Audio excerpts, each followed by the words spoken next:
खुदावंद यसू मसीह के अजीम जलाली बाबरकत नाम में आप सबकी सलामती हो। प्रोग्राम हर सुबह मसीह में आज सब हम फिर एक दफ़ा इकट्ठे हुए। ये खुदावंद का फ़ज़ल है, हम कलाम के वसीला से बरकत पाएंगे और दूसरों के लिए भी बाइस बरकत बनेंगे।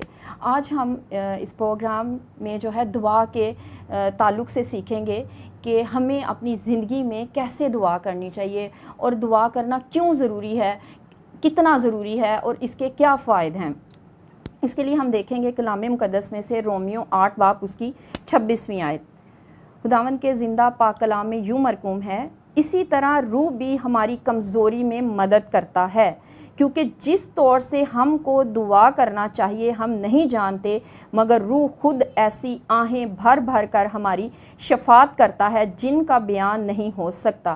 खुदावंद के कलाम का पढ़ा सुना जाना हम सब के लिए बाइस से बरकत हो।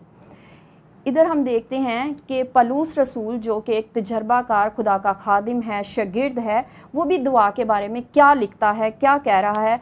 कितनी अजीब बात है कि ईमानदारों को भी दुआ के लिए रूल कुछ की ज़रूरत होती है कि हमें कैसे दुआ करनी है, किस तरह दुआ करनी है। ये पलूस रसूल भी इस कलाम में फरमा रहा है।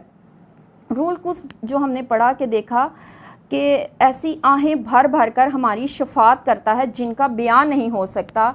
जो ईमानदार रूल कुछ से भरे होते हैं वो हमेशा शफ़ात करने वाले होते हैं, दुआ करने वाले होते हैं, रखनों में खड़े होने वाले होते हैं और ऐसी आहें भर भर कर दुआ करते हैं, तरस से भर जाते हैं, बोझ से दुआ करते हैं, दूसरों का दर्द एहसास उसके अंदर होता है। और रूल कुछ भी ऐसी दुआएं चाहता है कि हम रस्मी, फ़र्ज़ी, आर्जी दुआओं से, खुदगर्जी की दुआओं से बाहर आकर ऐसी दुआ करें जैसा रूल कुछ चाहता है।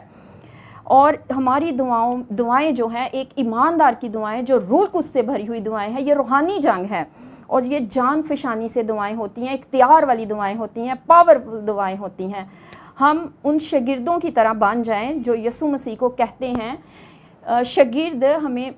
हम अगर कलाम में से देखें तो लूका 11 बाब उसकी पहली आयत में हम सीखते हैं कि यसू एक जगह दुआ कर रहा है और शागिर्दों ने उसे देखा, उसके पास आए और उससे कहा कि ए यसू, हमें भी दुआ करना सिखा, जिस तरह यूहन्ना ने अपने शागिर्दों को दुआ करना सिखाया।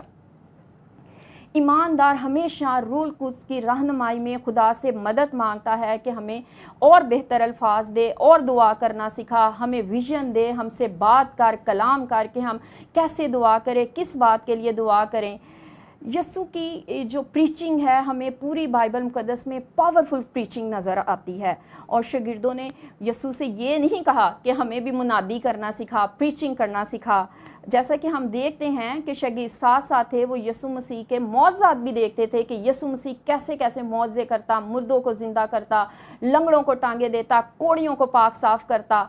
लेकिन उन्होंने कभी यसू से, हमें नज़र नहीं आता कलाम मुक़द्दस में ये दरख्वास्त की हो कि हमें मौज़े करना सिखा। फिर हम देखते हैं कि यसू मसीह बाइबल मुक़द्दस में तूफ़ानों को थमा रहा है, लेकिन शागिर्दों के दिल में कभी ये ख्याल नहीं आया कि वो कैसे तूफ़ानों को थमा सकते हैं। हम यसू से ये जान लें।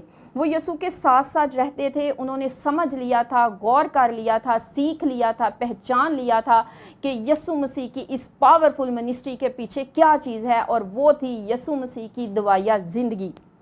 वो इस भेद को जान चुके थे क्योंकि कलाम मुक़द्दस बयान करता है कि यसू अकेले में दुआ करते थे, पहाड़ों पर जाके दुआ करते थे, रात को दुआ करते थे और अक्सर दुआ करते थे। इस पावरफुल मिनिस्ट्री के पीछे उनकी दवाया ज़िंदगी थी। अजीज़ों, अगर आज भी हम पावरफुल ज़िंदगी गुजारना चाहते हैं, इब्लीस को शर्मिंदा करना चाहते हैं, तो हमें भी ऐसी पावरफुल दुआओं की ज़रूरत है कि हमारे घुटने इतने स्ट्रॉन्ग हो जाएं कि हम हमेशा खुदा की हजूरी में हमारे घुटने टिके रहें और हम खुदा से मदद मांगते रहें और एक ऐसी दवाया ज़िंदगी गुजारें और दुआ को हथियार बना लें जिसके वसीला से हम इन जंगों को जीत सकते हैं और इब्लीस की तसीरों पर गालिब आ सकते हैं। आज सुबह हमारे लिए यही मैसेज है कि अगर हम मिनिस्ट्री रन कर रहे हैं या किसी भी मसले में फंसे हुए हैं, वीक हैं, तो हमें भी दुआ करने की ज़रूरत है और इस दुआ के वसीला से जो है हम भी पावरफुल ज़िंदगी गुजार सकते हैं। खुदावंद इस कलाम के वसीला से आप सबको बरकत दे। आमीन।